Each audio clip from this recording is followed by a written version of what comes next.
Hey friends, I'm going to start this project by painting my board with some Waverly chalk paint in the plaster shade. Once I'm done with that and that is all dry, I'm going to take my sander and I'm going to sand around the edges to make sure that it's distressed and cleaned up nice. And then I'm going to take the seed starter pot and I'm going to cut it in half. Next, I'm going to use the Waverly chalk paint in the truffle shade and I'm going to just brush on a light coat of that paint. And then after that, I'm going to make a hanger for the top. So I'm using 4 beads. And then I'm just going to make a couple of loops to hold those 4 beads in the center.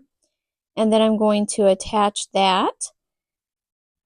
And then I'm going to use my wire clips and cut that off a little bit on each side. And then use my needle nose pliers to make little curly cues to hold my wire in place and make sure that it does not come out.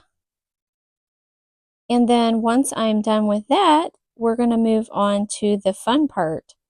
So I'm going to place my flower pot here, and then I have these cute pine cone flowers that I made, and you can watch right here. This is all I did. I just cut them with scissors.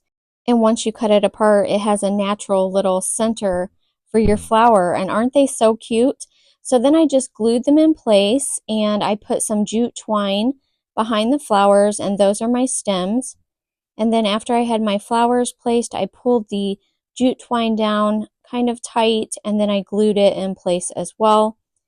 And then I cut the jute off because I don't need that extra hanging down. And then I'm going to glue my flower pot into place.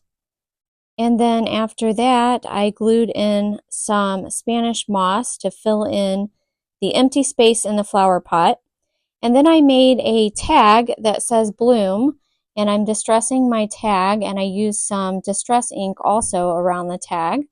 I also made a little bow out of jute, and I moved it around in different spots to try to decide where I wanted it, but I ultimately decided on putting it on the front of the flower pot. I think it turned out cute. You wouldn't even really need a bow, and it would still be cute. And that's all that I did. Thank you for watching.